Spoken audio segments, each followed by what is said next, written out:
Nick here with ChevelleFactory. I've got my buddy Shawn with me. We're over here in Huntington Beach. He came down to SoCal for the NorCal to SoCal yearly run for Cruising PCH on Sunday, and also we're going to do Donuts tomorrow and South OC. But we've got his very nice 65 Chevelle behind us, and we're going to get some information on Shawn.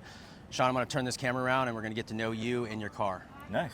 All right, Shawn, why don't you tell us your background about cars and just how you grew into the automotive industry and culture? Yeah, Shawn Sullivan. I live up in Placerville, Northern California. We came down for this quarantine cruise, but got started real early. Dad bought me a 67 Camaro when I was 12 to build, so when I was 16, we got to do all the work and get it ready for when I got my license. I've been going through cars. I've had a few El Caminos, Chevelles, had a 32 Ford, but the little shoebox Chevelle is what I've always liked. So that's where we're at, and that's the one I got and we'll keep. Okay, so why don't you tell us the story behind how you acquired this Chevelle? Oh yeah, no, that's a long story, well, but it's funny. we can add a little bit of time. I want people to understand, Yeah. I mean, we see these cars, and there's always a story behind them, so I wanted to get your story because I know you have a pretty cool story that involves your wife and this car, so. Yeah, no. So looked around for a 64, 65 Chevelle. I wanted the light blue. I wanted a 4-speed. I wanted a factory air car. Looked around, couldn't find anything. And I work for GM. I used to work for Chevrolet. I work for GMC now, but had a customer come in, and he was looking at a used 06 GTO we had for sale, and he knew the owner liked classic cars. So he's like, "Hey, do you think he would trade me for my Chevelle?" And I said, "Chevelle, what do you have?" And he told me a 65 4-speed. I was like, "What?" I want to buy that car. And he's like, "Oh, well, let me go grab it and see if the owner will trade." And so he brings it back, and I'm just like drooling on this car. And the owner steps up, looks at it, and goes, "No, I just like Tri-5 Chevys and older vets, so I'm not interested." So I look over, and I'm like, I want to buy the car. A little more than I wanted to spend. I had sold a 65 Lincoln to actually get the money to buy a Chevelle. I just didn't have enough at the time, so got some more money up. I call him back. He decided he didn't want to sell it anymore. He was going to keep it. So I'm like, yeah. A few weeks go by. He calls me. He's got health issues. He's moving to Montana. He wants to sell the car again.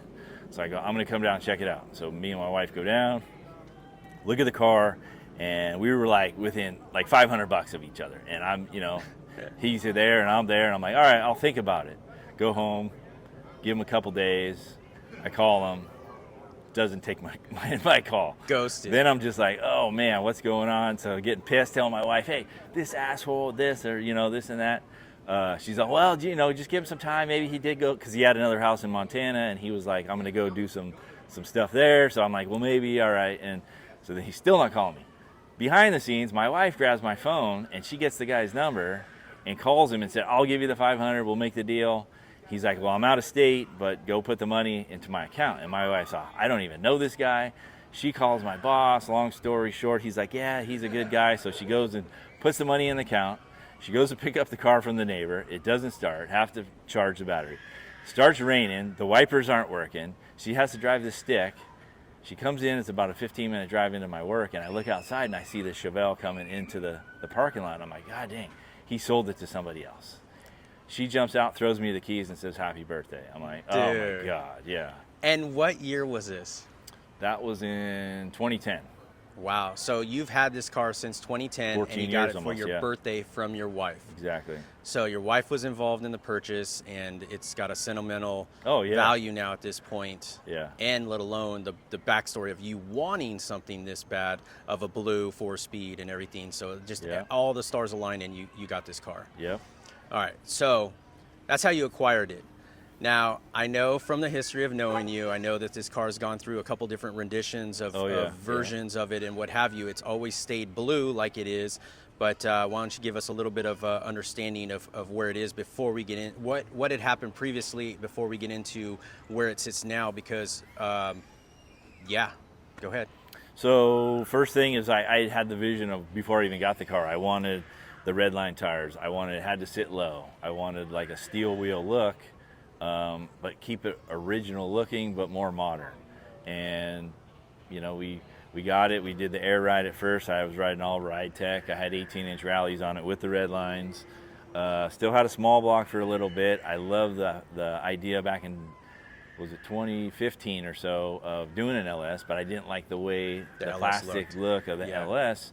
So I started looking around, and I talked to the guy over at East Bay Muscle Cars who had just finished up a 65 Buick Riviera, and he did a nail head that looked like, it was an LS, but it looked like the old nail head motor with the, air cleaner and the valve covers. Just made it look all OG. Exactly. So then I said, that's what I want to do. So I ordered up the LS3 and took everything off of it, and painted it Chevy orange, and got the old school valve covers. Reached out to, I believe Delmo was making an adapter for it at the time. For had the small block covers. Yeah. And put the 4150 Holley throttle body on there. Hit all the coil packs. Yep. And no, it was great, because back in 2015 there wasn't a whole lot of people doing that. So you'd go to a car show, pop the hood, and you'd get everybody looking at it going, what is that? Is that a Cadillac motor? Is that a 409? All these old guys got pictures of like 4 guys with their heads just in there looking at it, because it was like, trying to sort it out. Yeah, no. So. And that's like around the time that we met. I want to say it was like 2018, 19, I think. Well, we did 17. We did 17. The first Holley LS Fest. Yep. So you got a bunch of video and pictures there. And then you came down to Norco one time too. Yeah. We went to Muscle Kings Silver show. Lakes with Ken when he put that show on for Muscle Kings. So that's how I originally got to meet you and what the car was originally. Now the car does look similar to that. Yeah. But it is, if you know these Chevelles, this one now is on a whole nother version high-end, just primo now at this point, because you've taken it to another level with some new chassis, new suspension, new engine, new interior.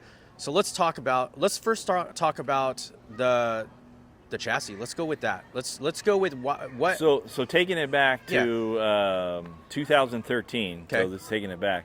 Me and my wife are at a show in Golden Gate Park, and we're leaving there, coming down Ocean Beach, and we go to a stoplight, like 5 cars deep. And we're sitting there, and all of a sudden this lady comes and plows into the back of us. I mean, we were stopped. She had to be rolling 30 miles an hour, so you can imagine how bad it hit. And I couldn't even, I was gonna, go crazy on this lady. So I walked away, and my wife handled everything. Called my friend, he says, bring it down, we can do it, because I had Grundy car insurance. They say, bring it down. So anyway, they redid everything. They put quarters on it, they painted the car. I mean, they did a lot of work. So the thing was, when they straightened out the frame, it just never, even with the air ride, it was riding low. I think it wasn't strong back there. So I'd kind of get a little flex, and it would kind of do some stuff to the rear, and I just wasn't happy. So COVID hits 2020, and I had the opportunity to put some money into the car.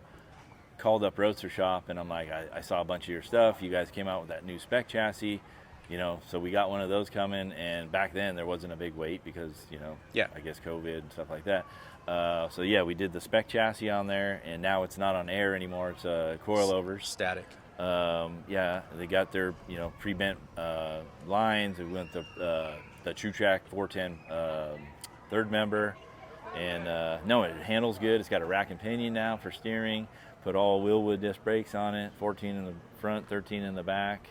So while we're on that subject of changing out the to a full chassis, that's all engineered and everything for this car to today's standards, how is the drivability and ride compared to what you had before? Oh, it's the air was decent because I knew where to ride, because a lot of people were like, air rides this and that, but I didn't think it was that bad because I had the shock waves, so it rode pretty good.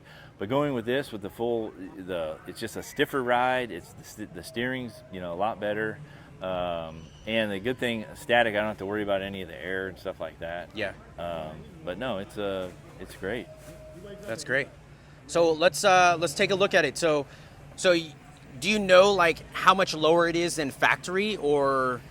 Over factory, I don't know. So, Roadster Shop, when you order it, they say no cutting really involved, but I told them, look, I need the car to sit low. That's the whole thing. You got to have a stance on these cars. Right. So we had to cut the tunnel anyway for the 6-speed transmission. Right. But to make the car sit lower, we raised that whole tunnel 3.5 inches for the driveline.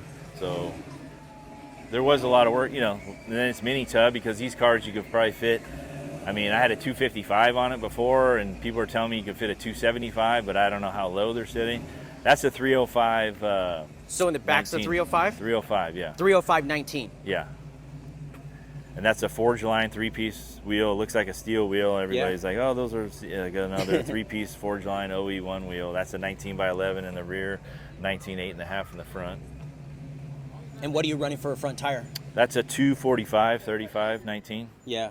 And that's big for these Yeah, these cars don't. these 64, 65s. I mean, definitely, because they don't have as much room as I mean, any of the 64 to 67s don't have as much room as a 68 and Exactly. above. Stock inner wheel well, so a lot of them put these other ones with raised and stuff like that. Those are all Let's pop stock. the hood and let's check out those wheel wells and see if we can get a little eye on the front suspension. We're going to talk about that in a second. We're going to talk about that. So that's the chassis right there. Coilovers and like you said, these wheel wells are factory. Factory, yes, sir. No modifications. Yeah, no. And you still have the air. So I had the air box. Okay. I kept all that, but it's all vintage air Correct. right there. So I wanted to look. I mean, you can see I bought that harness, goes to nothing. Just want it to look aesthetic, for the factory air and stuff. Wow. So the whole theory on this car is to keep it looking factory but modified. Correct. Even the battery. Yeah, the old battery top. That's a top, yeah. right? Yeah, yes, sir. Yeah. And you got a water bottle over Yeah, there. the old, for the to fill up the water bottle. Yeah. Yeah, this is awesome. Okay, so since we have the engine compartment, the hood open, let's talk about this beast of an engine that you have in here. So originally you had the LS3 crate motor? Yeah, I bought a crate motor from Summit, put a cam in it. What else did we do? Push rods. And that did decent power. I mean, this is back in 15. We dynoed it at 467 to the tire. So, right. I mean, that's still was a lot. And it had a 5-speed at the time. But when we did the chassis, I'm like, all right, I'm going to go to the 6-speed. And I called up Don Hardy, and he built a 440 naturally aspirated motor, dart heads. And that one did 711 at the crank. I never did the wheel horsepower on that. I love the supercharged low-end torque, but I wanted to keep the look of the air cleaner and all that. But then I started going to all the shows, and it seems like every car I was looking at was doing that same thing. They wanted the look of the old school small block, which I had done years before. So I was like, you know what? I'm going to go and do what I want to do. So I called Don and said, hey, I want to get rid of the 440 and let's go back with something else. So he ended up, nice guy, Don, great guy out of Texas. He bought my 440 back from me, and he built me this. This is a 416 LS3 CNC heads. This is a Kong 2650 on it. When I first got it from him, it was a 1900, but you know how the horsepower thing, it grabs you. You want a little bit more. You always want a little bit more. The crazy thing with this is it takes everything that the 1900 did. The same lid, same rails. It's the same space, but it's a 2650, not a 1900, so it's supposed to push about 40% more air. Yeah. So Yeah. we did dyno that one. We Okay. did that other one, the 1900, and I got about 770 out of it to the tire on E85. On the other one? Yeah. And then what are you doing on this one? On the other blower, the 1900 Okay. blower. 2650 on E85. This one did 880 to the tire. So you picked up another 100 horsepower? Yeah. And the problem was I had the bigger belt, and we found out later it just slipped up top. Boost stayed the same, but we picked up, because I changed the pulley when I first dynoed it, had a 3-inch. This is a 2.6. We picked up 70 pounds of torque because it wasn't slipping down low, but up top I only picked up 8 horsepower by the pulley switch, which should be a lot more than just 8 horsepower. Okay. Let's stop right there. You said 880 is where it's at now. No, well, it was 880 with the bigger pulley. Okay. We put the smaller pulley. It went to 888, but 74 more pounds of torque than the bigger pulley. Okay, so we're almost pushing 890 at this point, okay? Yeah. Now I got a smaller belt on there, the tighter belt. I think it should be over. It's going to be over 9. Okay, so let's say we're cresting 9, Yeah. 900 horsepower to the wheels. To the wheel. And you had originally this motor put out 770, and then previously, do you know what your LS3 was putting out? The first one with the cam was 467 To the wheels. to the wheel. Okay, so being that you drove a lot with the 460 to the wheels, Yeah. LS3, cammed LS3, and then Yeah. now this behemoth of a motor, Yeah. do you need all that horsepower? Oh no, you don't. Okay, 'cause you don't can't need put it. it down. Obviously, the Right. tires are. But like- it's nice to have it. yeah, And it's just, if you're an automotive enthusiast, it's just like, why not? Yeah. Just tweak. Yeah. You just want to tweak on that horsepower and just get it up there. Okay, so you're digging this setup finally. I am, and very drivable, idles well. I mean, it's wild how these LS motors are very drivable. Okay. And how many miles have you put on it since this whole new setup? Oh, with this one, I think about 1,500. Okay. So you get it out. Yeah. And mind you, this has only been in here for less than a year? About a year. Yeah, about a year. So about 1,500 miles a Yeah. year. That's not bad. I mean, you can only drive these cars so much. Yeah, it's not your daily driver. No, definitely not. Okay. And anything else that you want to talk about the engine compartment? I mean, it's very clean. Yeah, no, just pretty. Try to keep it, as clean as I can. DeWitt's radiator, they kept the factory looking. If you see, because a lot of people hit me up and, hey, where'd you get the radiator? I said DeWitt's. They kept like the factory look, but they did it for the LS with the dual fans and everything. Right. And before I had the little hooker exhaust manifold style, so this time I went with the ultimate inch and 7/8 full header. Yeah. So that doesn't look original, but it's still. Yeah, exactly. Right. But the valve covers sets the tone, and then everything else being blacked out kind of tones it down from screaming at you, and let alone having that box still in place. That's a huge one as well. But man, that whole top cover and is beautiful. Yeah, and that's all Don Hardy. You see his insignia, his logo. So is that Cerakoted or powder yeah, that's coated? all Cerakoted. Yeah, he powder coated the whole motor, and then everything black you see is all Cerakoted. So, if you don't mind me asking, like, I know you had some help with the chassis side of things to get the car on the chassis. Who helped you with that? Derek up out of the hot rod shop in Sacramento. Okay. So he helped me because obviously you need a lift, or it helps out to have a lift. So yeah, he was really helped me out. He did the fabrication on the tunnel. Yep. Raised it about 3.5 inches. He did the mini tubs, they're ABC mini tubs in the back, because these cars, like I was saying, you can't fit a decent tire in them. So you bought their 2-inch kit, and so he helped you out on more of the heavier lifting, stuff. Oh yeah, no, he while I was there, you know how things snowball. I said, you know what, we did this, and this. So he rewired the whole car, painless wiring, And then who helped you out with the engine? As far as just installing it. I had a couple buddies of mine. We came up and. So you did all the engine and everything at your house. Yeah. That's cool. And I was worried because before you can hook a plate up, and this time with the blower, I was like, how am I going to do that? So we actually bought a different style with a strap and a bar, and we're able to stab the whole engine and tranny in at once. That's what I was kind of like. I wasn't sure, but we made it happen. Wow. Yeah. Okay. And then who set up all your plumbing for your fuel system and all that stuff? Alan down at Precision called actually you to see, because I called around a lot and everybody's like, oh, I'm building this. It's a two-year wait to do this and that. I'm like, it's a fuel system, So yeah. But to do it, we wanted to run the E85, so I had to change the tank. I ran the Rick's dual 525 Hellcat pumps in there. Ran all new line, ran the flex fuel sensor. Alan said, we should do a regulator so we could regulate everything. And he totally took care of me on that quick. Yep. I think the car was there for a week. He knocked it all out for me. Yeah, Alan's a good dude. Yeah. I'm glad that he was able to take care of you. All right, so that's power performance. Oh, what did we talk about what trans is in it right now? It's got the Tremec T56 Magnum? The T56, the XL. 6-speed? Yeah, 6-speed. Sweet. And what 4 gear? speeds first, then 5-speed, now the 6-speed, yeah. And then what gears are you running 410s. out back? So a 6-speed with 410s. Yeah. And you like that combo? Yeah, you're doing, 2300 at 80 miles an hour? And you have a smaller size diameter tire in the back. Yeah, it's a 305/30. Yeah. Yeah, it's lower profile. So it's probably, about 23-inch tall? No, it's 20, it's almost 27. It's like 26 Oh, is it really? Yeah. Yeah. Cool. That's awesome. Well, let's get into, I know you just had some other new additions done to the car, so let's get into that. Let's go over to the interior.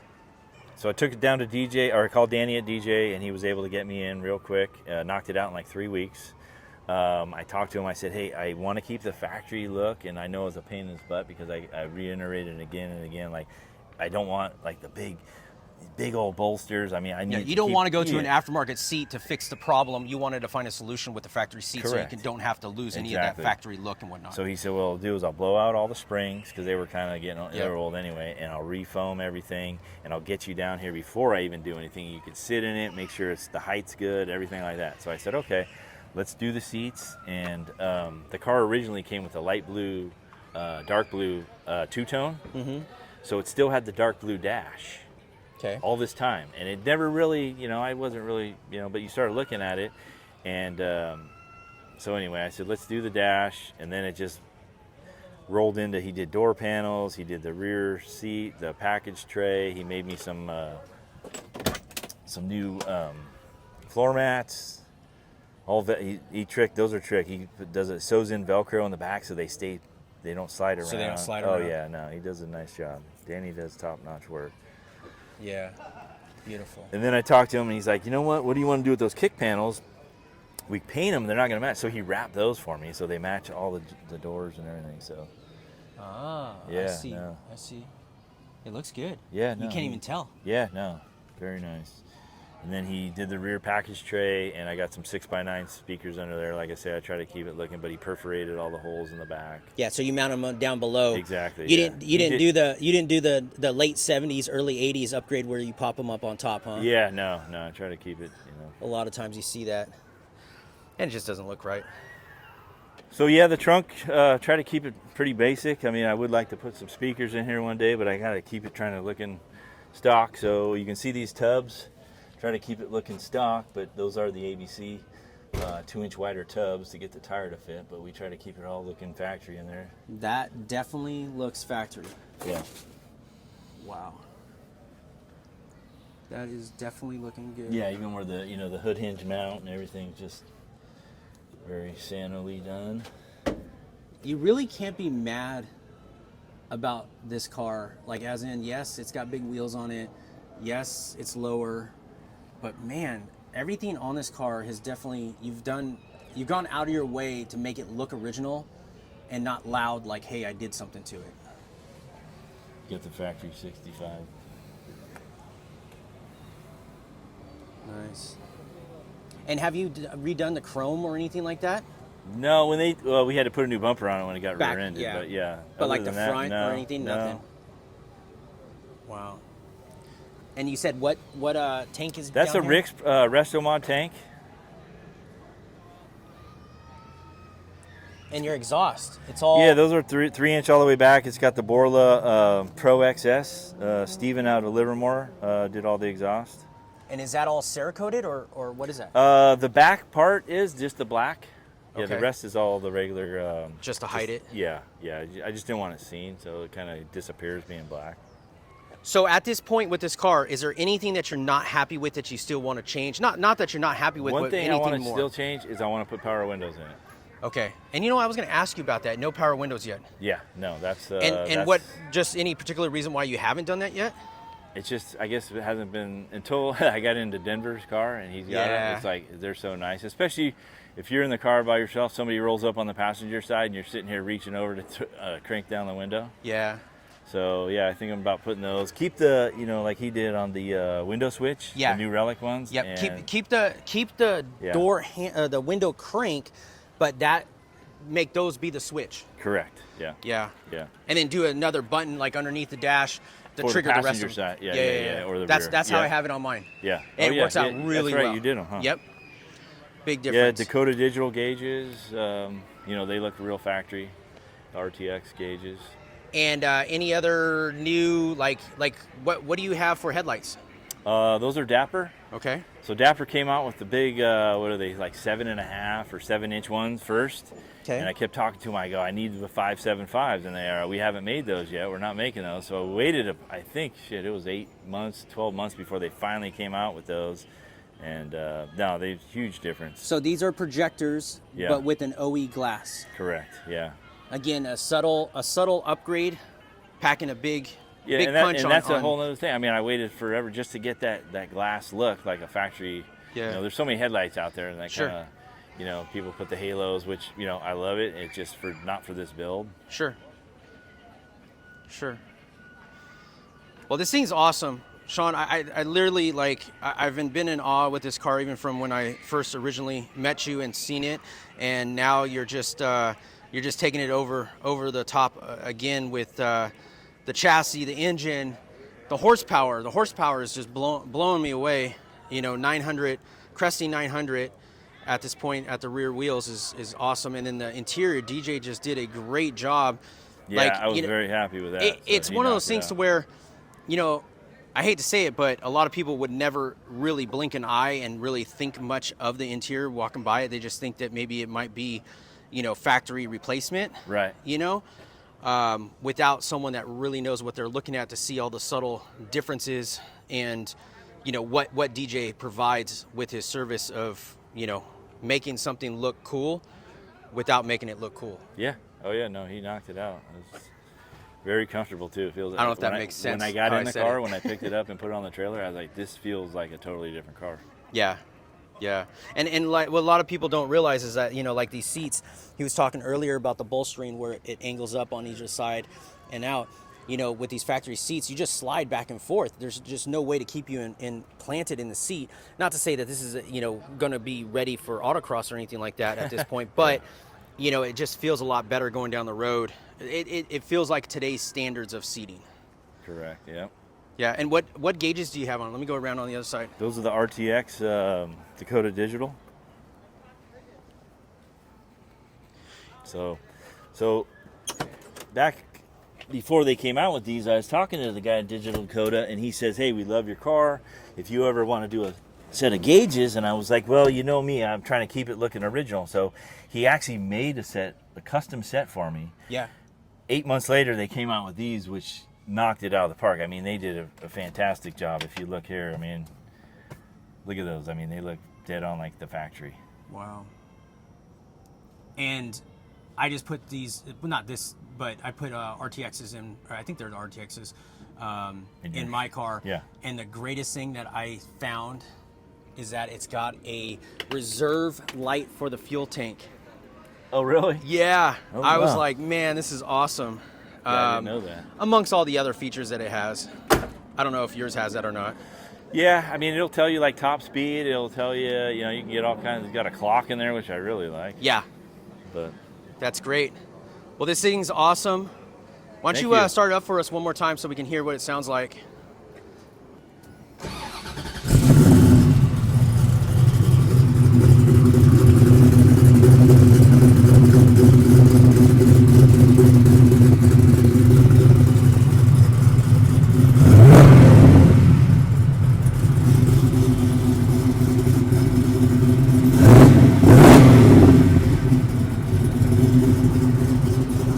Well, I appreciate the time you take in this morning, Nick. Yeah. and showing us the car. And yeah, we're going to go cruise tomorrow, have some fun, and then on Sunday again, right? for sure. Right Yes, on. sir. Thank you, Shawn. And here's his @ I'll put it down in the description as well. But if you guys want to follow him on Instagram, it's Sully's 65 Chevelle on Instagram. This is one hell of a build, and I hope you guys enjoy it and let us know what you think. And thanks for watching.